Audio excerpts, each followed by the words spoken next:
विराटनगरमा चाहिँ यस्तो cute cute सामान पाउँदो रहेछ क्या, त्यो पनि अतिथि सदनको साइडमा।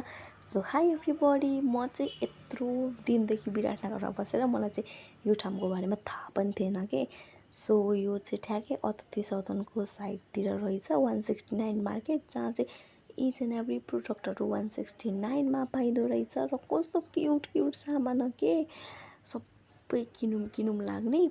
सो यो हजुरहरू विराटनगर आउँदै हुनुहुन्छ या विराटनगरमा भएर पनि थाहा छैन भने चाहिँ एकचोटि यहाँ जानु होला। र यहाँ कस्तो एस्थेटिक टाइपको सामानहरू छ के, कस्तो नयाँ नयाँ खालको छ, तपाईँहरूलाई लिम लाग्छ। तर कहिलेकाहीँ चाहिँ आउट अफ स्टक हुन्छ, त्यसको लागि चाहिँ आई एम नट रेस्पोन्सिबल।